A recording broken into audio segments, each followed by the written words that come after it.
भावीको खेल। एकादेशमा एउटा गाउँमा किसानका बुढाबुढी बस्थे।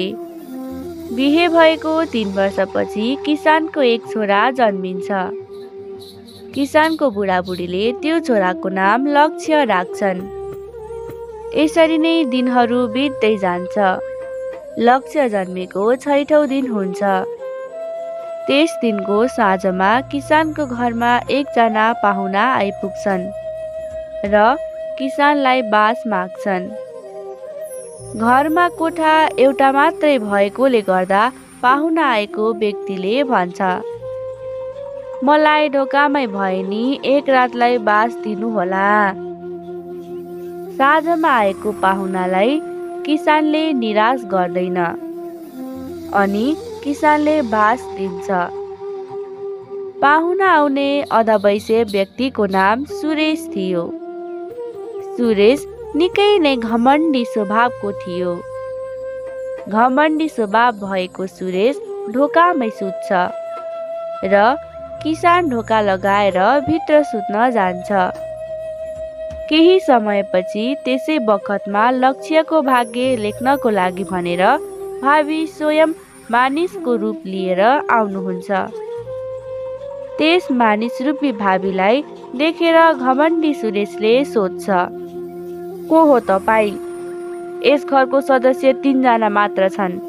3 जना नै भित्र छन्। तपाईँ को हो? अनि भावीले भन्नुहुन्छ, म यो घरको व्यक्तिसँग एकदम जटिल कामले गर्दा आएको हो। मेरो काम आजै गर्नु परेछ, त्यसैले मलाई नरोक्नुहोस्। यत्तिकैमा सुरेशको अहमता झन धेरै बढेर आउँछ। उसले भावीलाई ढकेल्छ र भन्छ, त को होस्? जान दिन्न म। र भावीले भन्नुहुन्छ, म भावी हो। यस घरको बालकको भाग्य लेख्न आएको हुँ। सुरेशले फेरि सोध्छ, के लेख्छस्? मलाई पनि भन्। अनि भावीले भन्नुभयो, पहिला म भित्र जान्छु, उसको बुबा आमालाई हेर्छु अनि निर्णय गर्छु के लेख्ने भने। त्यसपछि सुरेशले भन्छ, हुन्छ, भित्र गएर के लेख्नुहुन्छ मलाई पनि भन्नु। यति भनेर सुरेशले भावीलाई भित्र पठाउँछ। भावीले भाग्य लेखेर बाहिर आउन साथ सुरेशले भावीलाई सोध्छ, के लेखेर आयौ त? अनि भावीले भन्छन्, मैले यो लेखेको छु कि यो तुच्छ मानिसको जति जे अहङ्कार र घमण्ड छ सबै मेटियोस् र बर्बाद होस्। यो बालक तेरो मृत्युको कारण बन्नेछ भनेर भावी बिलाप हुन्छन्। यत्तिकैमा सुरेश निकै आत्तिन्छ। उसले आफैलाई भन्छ, मैले त ठुलो गल्ती गरेछु। मलाई कसैले मजाक गरेको भन्ने सोचेको त उहाँ त साँच्चै भावी पर्नु भएछ। उसलाई पहिला लाग्छ कि कोही चोरले घर लुट्न आएको होला। पछि आफूले ठुलो गल्ती गरेको महसुस उसलाई हुन्छ। यति भएपछि सुरेशमा झन नयाँ अहमता उत्पन्न हुन्छ र उसले त्यो लक्ष्य नाम गरेको बालकलाई मार्ने योजना बनाउँछ। भोलिपल्ट बिहानी हुन साथ उसले लक्ष्यको उज्जवल भविष्यको लागि आफूसँग लाने प्रस्ताव किसानको बुढाबुढी माझ राख्छ। सुरेश निकै ठुलो जमिनदार पनि हुन्छ। ऊ साह्रै धनी व्यक्ति हुन्छ। सुरेशको पनि सानी छोरी हुन्छ। सुरेशले आफ्नो छोरीसँगै लक्ष्यलाई हुर्काउँछु भन्छ। लक्ष्यको आमाले भनी मान्दिनन्, तर लक्ष्यको भविष्यको लागि भनेर पनि उसको आमाले मान्छिन्। सुरेशले लक्ष्यलाई आफूसँगै आफ्नो गाउँ लिएर जान्छ र गाउँका मानिसहरूमा सन्देश फैलाउँछ कि यो बालक मार्ने व्यक्तिलाई 10,000 दिनेछु। त्यो 10,000 पैसाले भने गाउँभरिकै मानिसहरूलाई 1 महिनासम्म खानलाई पुग्थ्यो। अनि उसले त्यो बालकलाई घर छेउकै जङ्गलमा छाडिदिन्छ। त्यो जङ्गलको बाटो हुँदै दिनहुँ गोठालाहरू आफ्नो वस्तु चराउन हिँड्थे। त्यसै बखतमा एउटा गोठालाको नजर त्यो बालकमा पर्छ। सुरेशले बालक मार्ने सन्देश एउटा कागजमा पनि लेखेर छाडेको हुन्छ। त्यो गोठालाले थोरै लेखपढ गरेको हुनाले उसले त्यो सन्देश पढ्छ। अनि त्यो गोठालाले बालक मार्ने सन्देश भएको कागज च्यातेर फालिदिन्छ र भाग्यको लेखले पाएको त्यो बालकलाई आफूले अपनाउँछ। उसले लक्ष्यलाई आफूसँगै लगी लक्ष्यको पालन पोषण गरेर ठुलो बनाउँछ। लक्ष्यले पढ्न लेख्न त जानेको थिएन, तर पनि ऊ निकै मेहनती र इमान्दार थियो।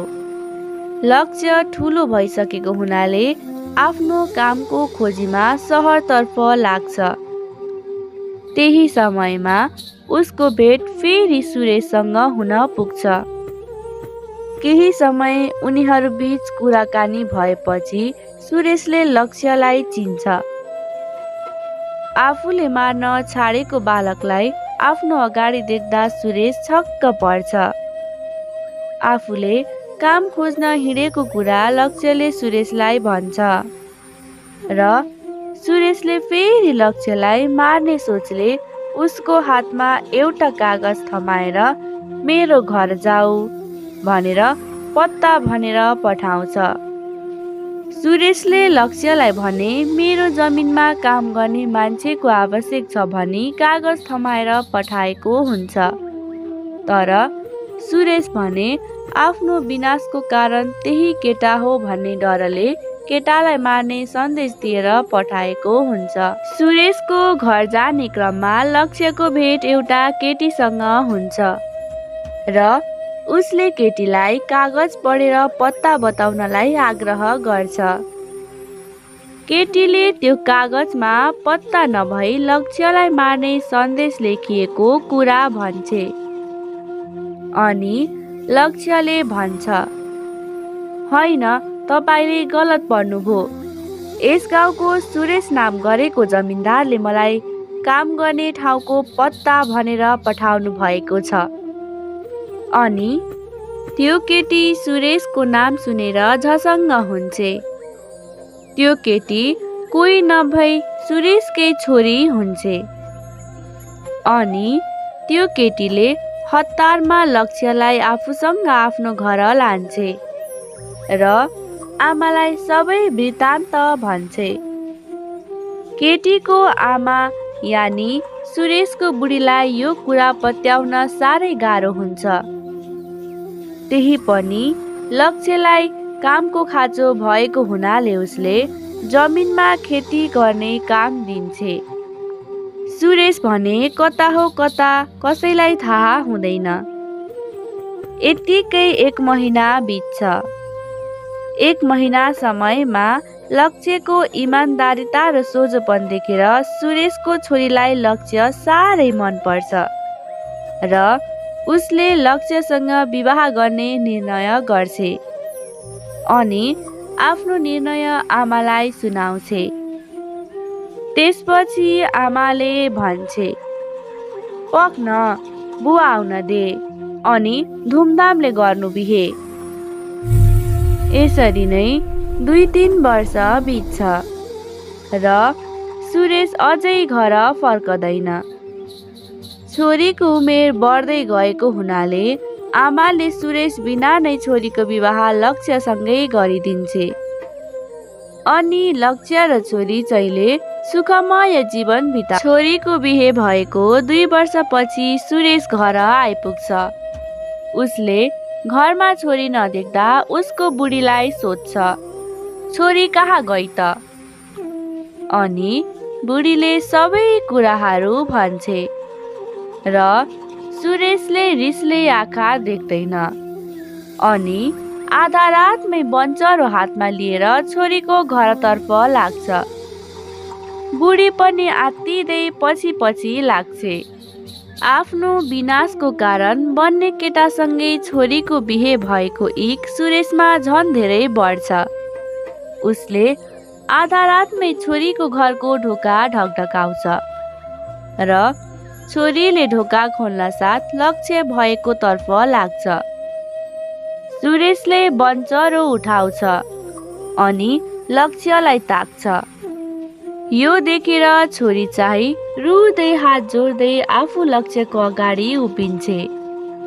यो देखेर सुरेशलाई अझ धेरै रिस उठ्छ अनि उसले छोरीलाई ढकेलेर बन्चरो लक्ष्यको तर्फ छोड्छ। तर दुर्भाग्यवश बन्चरो लक्ष्य भएको भन्दा परतिर जान्छ अनि भित्तामा ठोकिएर उल्टै सुरेशलाई लाग्छ र त्यसैले लागेर सुरेशको चाहिँ मृत्यु त्यही हुन्छ। यो देखेर बुढी र छोरी दुवैजना रुन थाल्छन्। लक्ष्य भने अन्त्योलमा पर्छ। यसरी आफूले हानेको बन्चरोले सुरेशको आफ्नै मृत्यु हुन्छ। भावीले भने अनुसार सुरेशको घमण्ड र अहङ्कारको अन्त्य हुनुको साथै मृत्युको कारण पनि लक्ष्य नै